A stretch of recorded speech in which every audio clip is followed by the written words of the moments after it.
ဒါလုံးဝခိုးမထားတဲ့ခြံပေါ့အချံရွက်တစ်တွေမထွက်လို့ဆိုပြီးတော့ကျွန်တော်ရွက်ဟောင်းတွေကိုခိုးပစ်ပြီးဒါထိတ်တွေပိတ်ပြီးဒါတဲ့ခြံပေါ့ကိုရွက်တစ်လေးတွေဒါထွက်လာတဲ့အနေထားကြအောက်ကရေလေးတက်မြေစီလေးကျွေးပြီးထားတယ်ကိုရွက်တစ်လေးတော့ထွက်လာရဲ့အနေထားကြ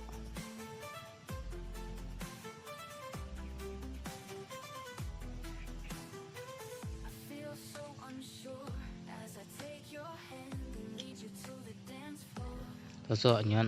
လုံးဝမထွက်လာဘူး။ဒိုင်ပြစ်ထားတာဆိုတော့ခိုးလည်းမခိုးပြစ်ထားတဲ့ချံ။ရွက်ချမ်းนี่ခိုးပလိုက်တော့ကျွန်တော်ညော်လေးတွေ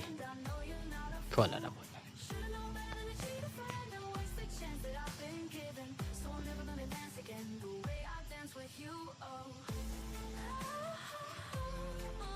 ဒါဆိုရွက်တစ်လေးတွေတော်တော်လေးထွက်လာရဲ့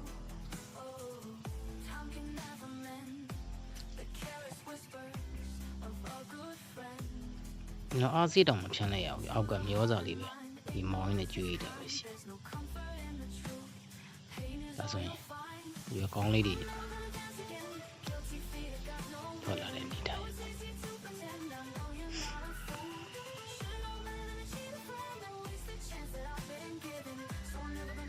ကဲညွန့်နေထွက်လို့ဆိုပြီးမေးထားတဲ့ပုဂ္ဂိုလ်များခုလိုရွက်တွေအသင်းပလိုက်ရင်တော့အညွန့်တဲ့လေးတွေထွက်လာနိုင်တယ်ဆိုတော့ဒါ